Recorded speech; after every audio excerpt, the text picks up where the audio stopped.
Welcome to the EDPN Asset Mapping Platform. In this demonstration, we'll cover a description of the mapping system, how to register, how to use it, and take your comments and questions. So what exactly is the EDPN Asset Mapping Platform? This is a dynamic online tool connected to a member system. It is a live, data-driven, interactive map that provides information about key economic planning, development, and support organizations, as well as contact roles within the region. Its purpose is to give economic development professionals a way to access personnel outside their immediate circle, enabling them to network and collaborate regionally. The platform was developed by TrueGIS for the Economic Development Practitioners Network, the EDPN, in partnership with the Economic Trust of the Southern Interior. So now let's talk about how to register your organization. When you visit the URL, you'll immediately be given three options. You can jump right to the map, you can log in, or you can register. Click the Register Here button if this is the first time on the site. Choose a username. This will be the name of your organization. Avoid using any special characters, except for spaces and dashes, which are allowed. Select a password. Choose the email address you would like associated with the account. Agree to the terms and conditions. And click Submit and Confirm. After your submission has been made, it will generally take 1 to 2 business days for your membership to be approved. If you try to access the data portal before your membership has been approved, you'll simply see a message that tells you must wait. After the approval process, you can return to the data portal,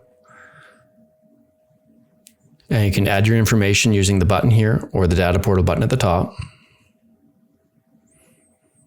And you'll be presented with a form that is either blank if you haven't added anything yet, or it'll be populated with information that you have previously added. In this case, this profile has some information that's already been added, which you can see here. Add the necessary information, including your category, which is your primary asset type. You can also add a secondary asset type, and, if necessary, an additional asset type, if applicable. You can also upload your logo if you have one, and click Next. This portion of the form is where you enter your primary contact information for the organization. This is the person who will serve as the primary contact for the organization listed on the map.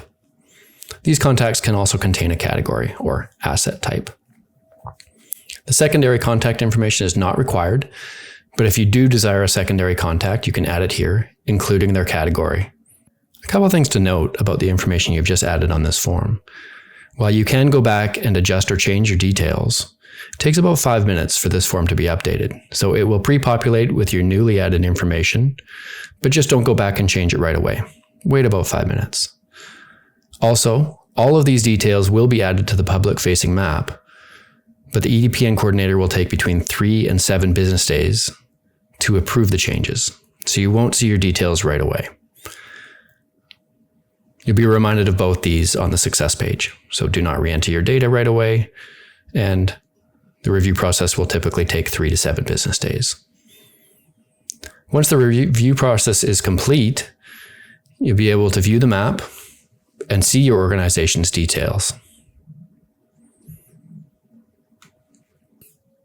Now we can talk about using the map itself. You can navigate to the map from the URL, and the main map display will open with an information pane on the left-hand side. Organization names can be clicked on, which will bring up their details in the information pane on the left-hand side. Details can also be viewed by clicking on the pins themselves, which will display a pop-up. If you're looking for a particular organization, you can use the search bar on the top left-hand side, which is auto-populated based on current assets contained in the map.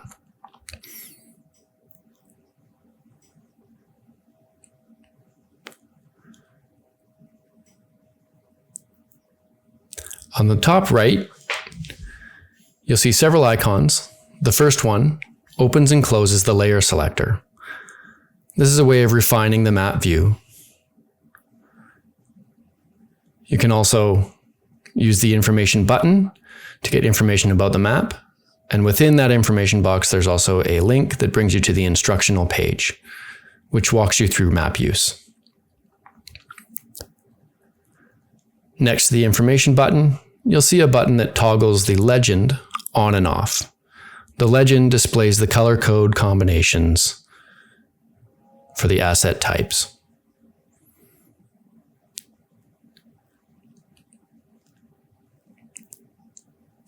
The layer viewer, or layer panel, allows you to select and deselect different organization types, as well as toggling on and off the regional displays. And you can also select different base maps based on your use case.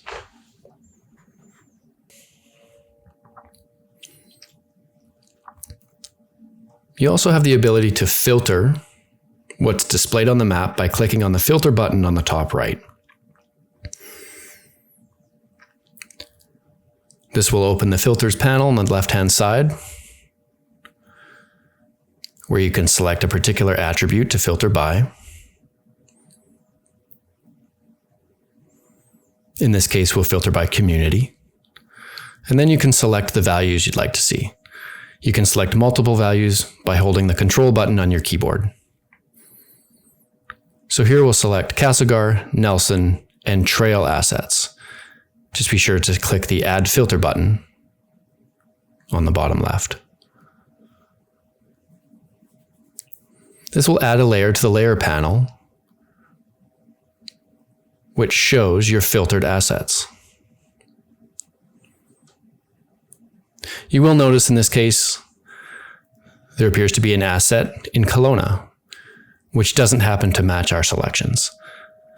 This is because some assets are considered to be region-wide, so they're not based in one specific region. In this case, filtering by communities, we'll leave that on because it's considered to be spanning across multiple communities. To remove your filters, you can deselect them here, and you can also clear the filters from the map by clicking the button on the bottom left-hand side. Feel free to explore the map by zooming in and out with your mouse wheel, or you can use the plus and minus icons up to the left of the search bar and drag around using the left mouse button. Thank you for your time. We sincerely hope this platform becomes a useful tool to your organization. We're always looking for ways to improve it, so feel free to address us with your comments or questions.